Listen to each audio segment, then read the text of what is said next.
Welcome to CSAF tutorial, and today we are at session 8 and we are going to discuss classes in CSAF. So let's start with. Before moving into a program, like we can think of like a class is a major part or the major component of an object-oriented programming language that we do have. Like you can consider like C++ onwards till Java, Python, maybe like you can go for our .NET as well. Like whatever the OPS concepts we have, classes is one of the major component, and without as including classes, you can't even imagine like how a object oriented concept is going to be, right? Because it is the mandatory action to be like you should have all the things at one place, and it is all about the class. Okay, so let's go with the most strong definition of it.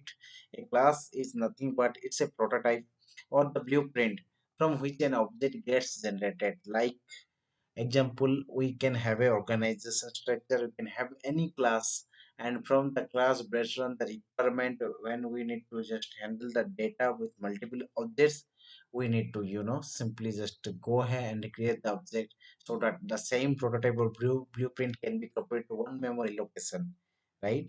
Let's suppose I have a class A and I'm creating object A1, A2, that means it is sharing two memory locations with the same number of or the list of members it has basically.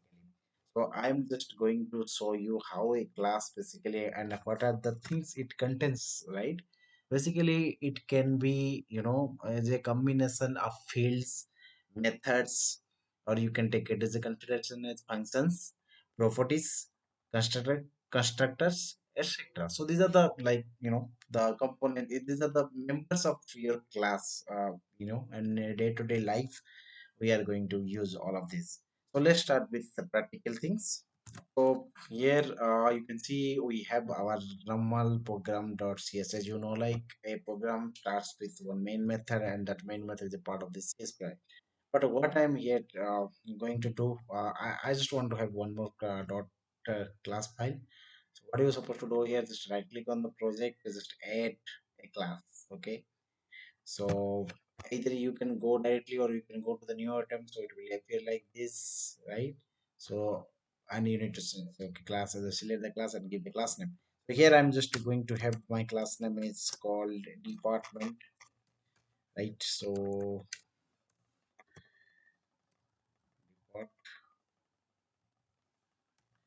department. Okay, so I do have my class name as department. Let's just hit enter, edit will get created. Okay, so this is the class name. Okay, and here I'm just going to decorate my class, and that is the all about the procedure how a class gets generated, is declared, and being used. Okay, so like you can see like here it will contain methods, properties, constructors that we are just going to declare right away. But how the declaration of a class person works, actually, like a class can be defined with a keyword called class, followed by an identifier basically, or name you can consider. But there also have some optional attribute that can be decorated while it declares in the following order. So let's start with one by one. Like the first one is called your modifier, guys. Like a class can have any access specifier, right? Out of we have some of that we are going to definitely cover up in our next video tutorials. We will have a separate on number of video tutorial for this purpose, and it is more important as well to understand what is an access specifier, the roles and the responsibilities to an object oriented programming. Okay, so like out of public, protected, protected internal, all these things we do have. But by default, if you are not declaring, like you can see here, the class is like you can see we do have a class, and of course it's a keyword and department. But the thing is we don't have any access specifier to it. So if you're not declaring with any access specifier, guys, the default access specifier we do have per class is all internal. Okay, for access specifier of a class it is internal, and that interface it would be public in C sharp. Basically, we are going to discuss interface in our next video tutorials. So, but let's explicitly declare it. I just want to have like public class department. Okay, let's move into the PPT. Okay, the first one is your modifier. The first we have declared with one access paper called public explicitly rather than going for the internal it has, okay, as a default. Okay, so the second one is called keyword. Okay, like we are declaring with the keyword class. As you saw, like class is the mandatory keyword so that it will redirect or it will guide the program to make understand. Okay, it's a class. Right? That's it. So now second is identifier. Okay, so if you'll see in our program, so department, right? So department is nothing but is the class name. Okay, and here you can see this is the class is the keyword, and this is the access specifier we do have. Okay, so the class name we have by convention it starts with an alphabet letter, guys, and it must be moreover into capital form always. Like you can declare like in any way, but we should be while declaring we should be designing a program in the naming conventions and how it is going to be which camel casing or Pascal casing, all these things. I would suggest like you have to go for Pascal casing in terms of class name, property name. It is allowed, but when you are going for fields and all that we are just going to discuss right away, that you must go for camel casing. Okay, you don't even have an option. So that is the standard we do have. It doesn't mean that you can have like I am not going to follow a camel casing, so will not it going to work the program for me? Of course it will work, but this is not the way, right? So if we'll consider a real-time example as well,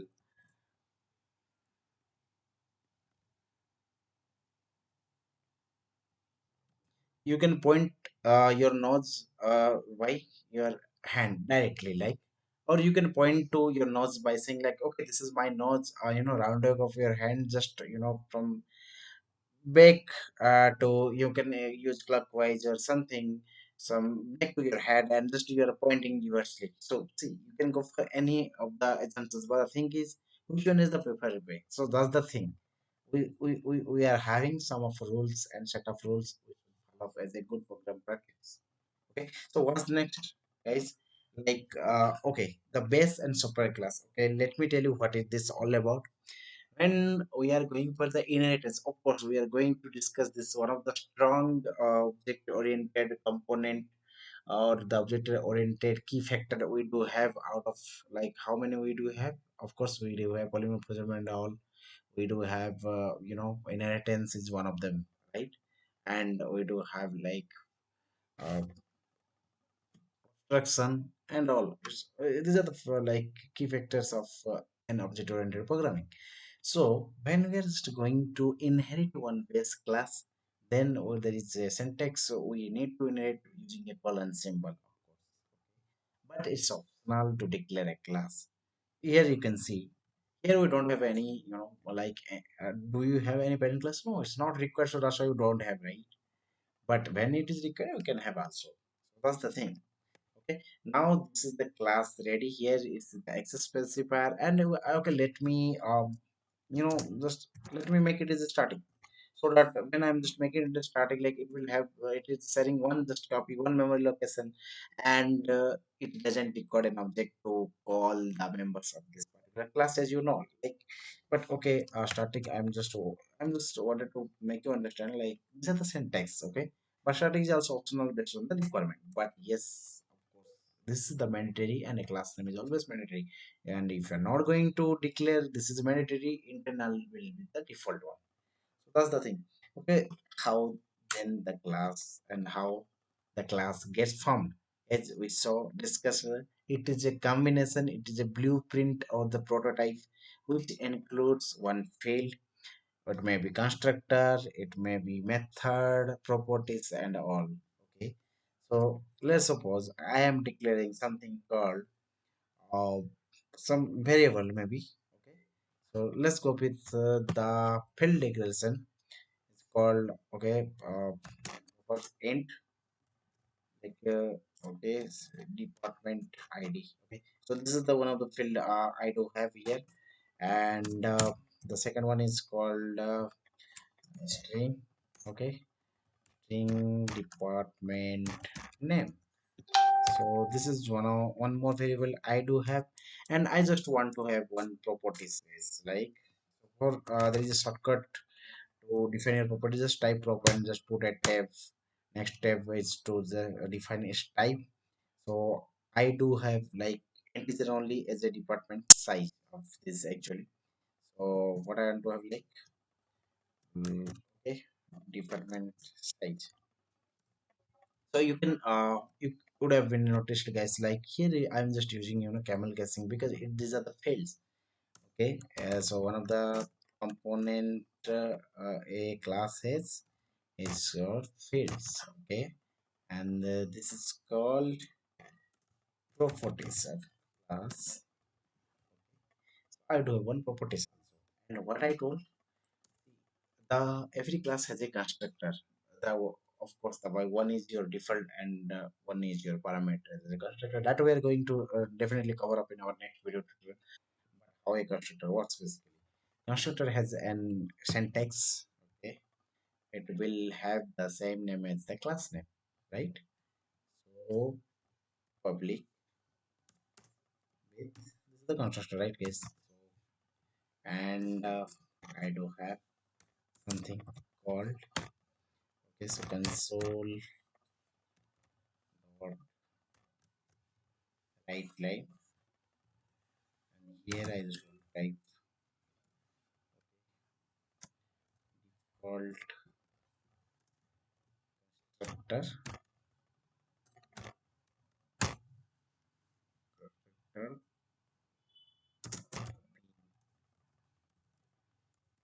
then call. Okay, that's it. So here you can see we are having one constructor and a class name, and as you know, we are combining with fields, properties, department. If required, you can go for methods. But as of now, I'm not declaring. In our last tutorial, you would have been seen we have used methods as well to a class, right? We are having constructor.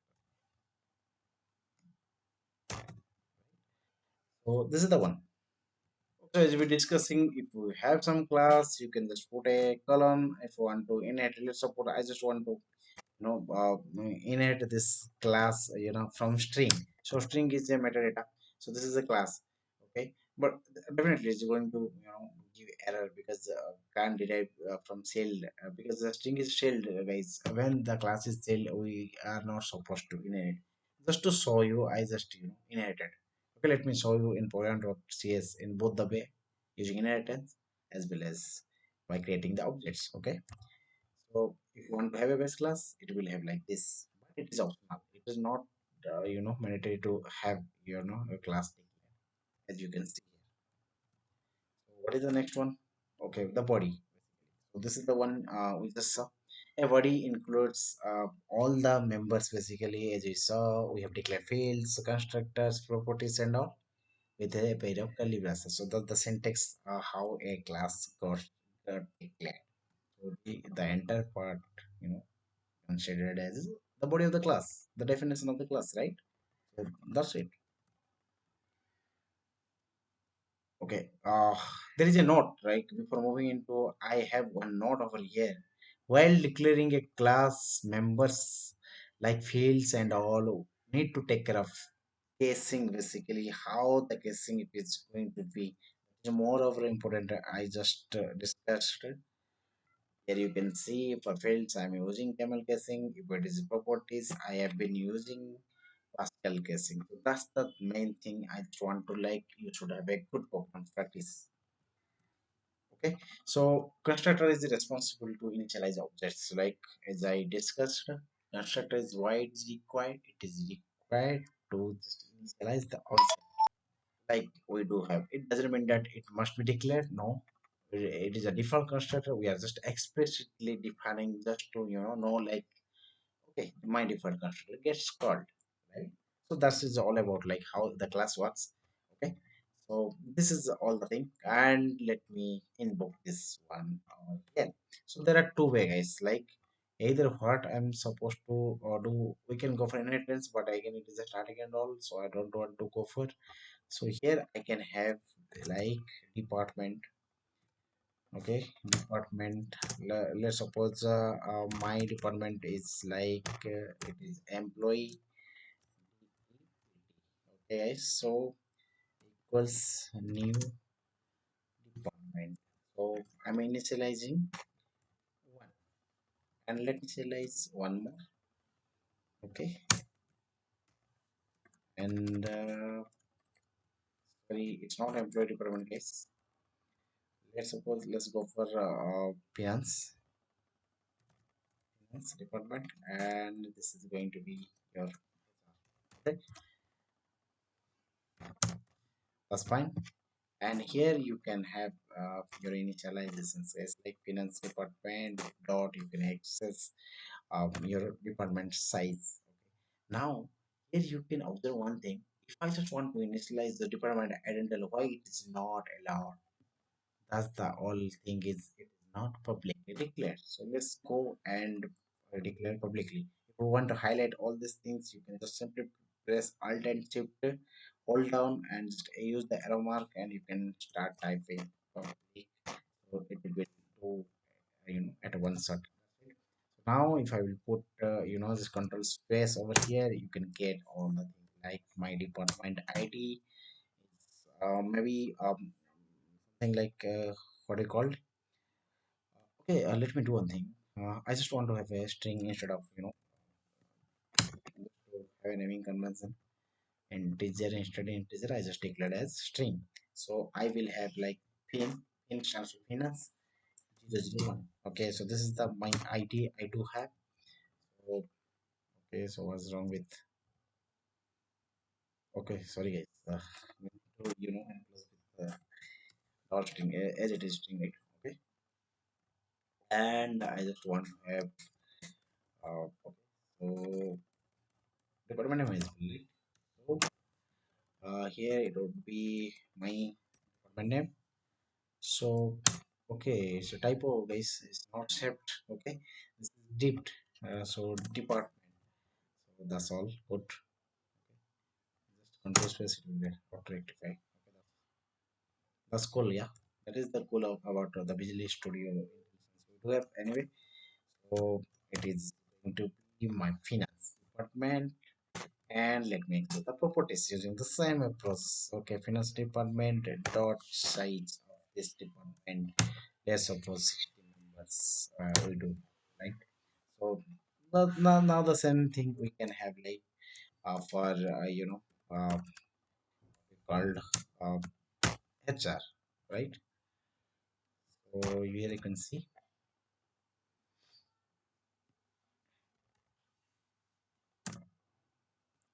department, right?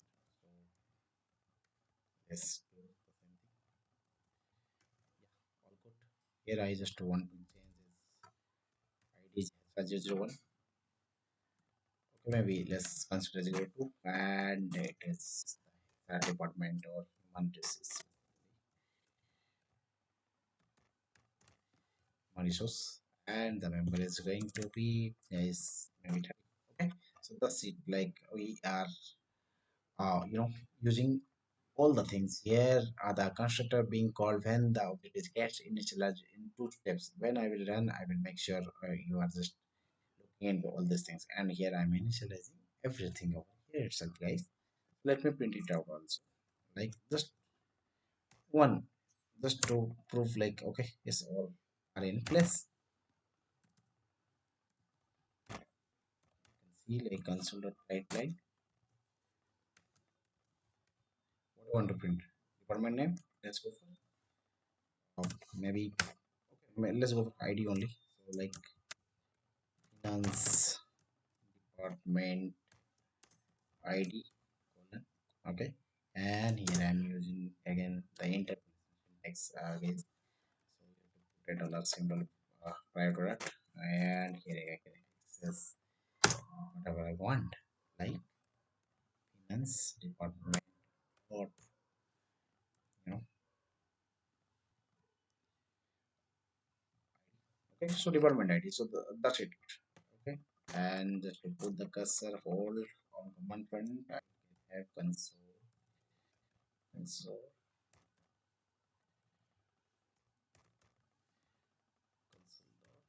relay. Okay, that's it all guys. So let me run and just show you like how it is going to be here. So just to run the application, you can simply press Ctrl Shift B so that it will rebuild properly. Okay, so here you saw we have one class declared how with its members, and yes, it gets initialized using the object, and we are making use of this object for initialization of its class members through an external source called program.cs. That's it all about how a class works. Let me.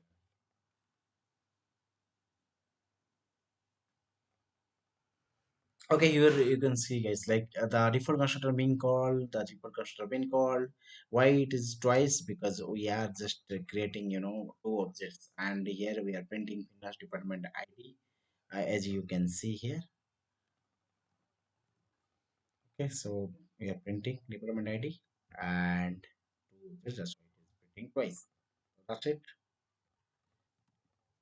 So that's it, guys. Like the program we just discussed here, you can see we have a class, and class contains fields, properties, constructors, and all. And this is the program how a class gets invoked over here. Yes, almost take care of the casing when you are just typing a program, just to follow the instructions we do have as a good program practice. So thank you guys. Thanks for watching this video series. And okay, so please do subscribe to my channel by just clicking on the watermark which is available on the top, sorry, lower bottom corner, right corner. You can have it. Either you can also go to the below option. There is a subscribe button. Please click on to do subscribe to my channel and post that. Click on the bell icon to get notified whenever there is a post from my end. Okay, so thanks once again for watching this video series. So you can visit to my blog so that you can get all the text version of all of my tutorials, and for this particular tutorial, you can go to this URL to get the text version of this current tutorial. So thank you guys, thanks once again. And I will be uploading my next video session which is all about the object in this coming soon. Just please stay tuned. So till then, keep smiling, keep sharing your knowledge with others, and keep learning because learning never has an end. Thank you.